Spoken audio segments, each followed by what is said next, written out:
On December 8, 1980, John Lennon spent his last day in New York. It began with a photo shoot for Rolling Stone alongside his wife, Yoko Ono. That evening, he would return home for the final time. In the afternoon, Lennon signed an autograph for a fan outside the Dakota Building, his residence. He then went to the record plant to work on a single for Yoko Ono. This would be the last time John Lennon entered a recording studio. At 10:50 p.m., John and Yoko returned to the Dakota. It was then that the same fan who had asked for an autograph, Mark David Chapman, pulled out a gun and shot Lennon 5 times at close range. The police responded immediately. Realizing the severity of Lennon's injuries, the officers didn't wait for an ambulance. They transported him directly to the hospital in the back of a squad car. Mark David Chapman was arrested without resistance. John Lennon was rushed to Roosevelt Hospital. Despite desperate attempts by doctors, he was pronounced dead shortly after. The doctors discovered his identity only after seeing his ID and an American Express card. The news of Lennon's death quickly spread, drawing thousands of fans to the Dakota Building. Yoko Ono, informed of her husband's tragic death, was escorted back home by the police. 5 years later, in 1985, Yoko Ono and New York City Mayor Ed Koch dedicated part of Central Park to Lennon's memory, naming it Strawberry Fields. Even today, fans from around the world gather there to remember his music and his message of peace. John Lennon's murder is certainly one of pop culture's most shocking deaths. Any mention of the event is usually followed by the questions, who shot him and why did he do it? Of course, the death of a famous musician will always generate questions. But John Lennon's murder is still as confusing as it is disturbing, mostly because his murderer was a self-described fan.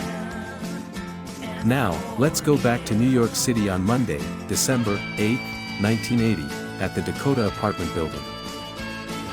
Mark Chapman might have carried out the assassination of John Lennon on December 8, 1980, but it wasn't his first attempt.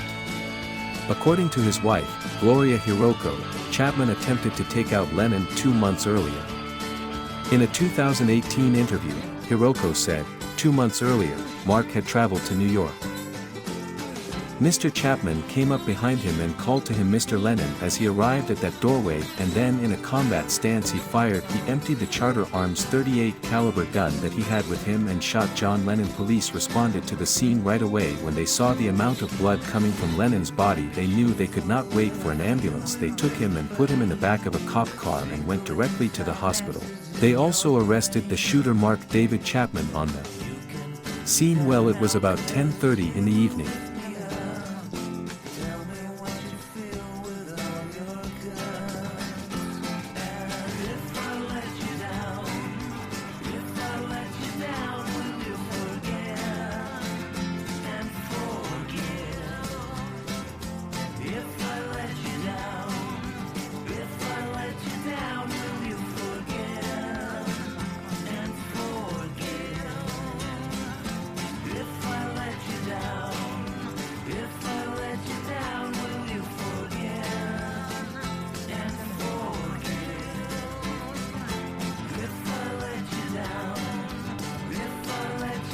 Few musicians have left as deep a mark on music and culture as John Lennon. From his groundbreaking work with the Beatles to his powerful solo career and activism for peace, Lennon's life was both inspiring and tragic. John Winston Lennon was born on October 9, 1940, in Liverpool, England, during the chaos of World War II. Raised primarily by his Aunt Mimi, young John was always drawn to art and music. Despite his rebellious nature and lackluster performance in school, it became clear early on that Lennon had a creative spark. In 1957, John formed his first band, the Quarrymen, which later evolved into the band that would change music history forever, the Beatles. However, John Lennon was not just a musician, he was a poet, a thinker, and someone who always pushed the boundaries of what music could express. The Beatles emerged globally in the early 1960s, forever altering pop culture with their groundbreaking music and rebellious attitude. With Paul McCartney, George Harrison, and Ringo Starr, Lennon contributed to creating some of the most cherished songs ever. Songs like Help and A Hard Day's Night showcased Lennon's distinctive mix of wit, humor, and introspection. But behind the public recognition, John struggled internally with personal identity, the pressures of stardom, and a growing yearning to move beyond the Beatles' persona and delve into deeper subjects. After a decade of worldwide fame, the Beatles disbanded in 1970, which led John to start his solo career. During this time, he created some of his most personal and politically charged work. His 1971 album, Imagine, included the title track, which became an anthem for peace and human rights. This reflected his evolving views on war, society, and spirituality. Lennon's partnership with artist Yoko Ono was central to this new phase of his life. Together, they became outspoken peace activists, famously holding bed-ins for peace to protest the Vietnam War.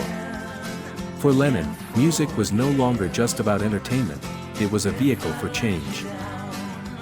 John Lennon, known as a symbol of peace, faced controversy due to his outspoken political views which led to clashes with the US government.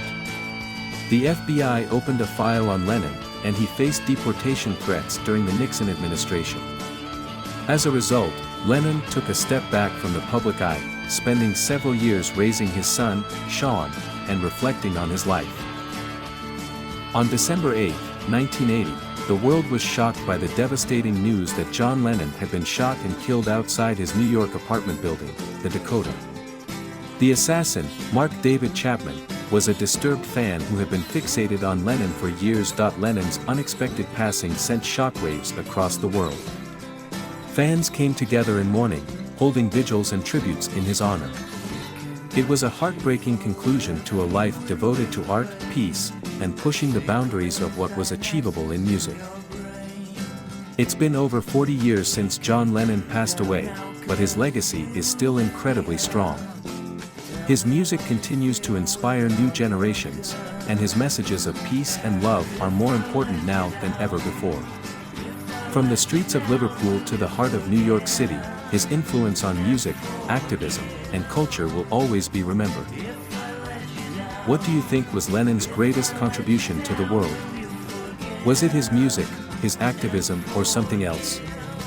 Let us know in the comments below.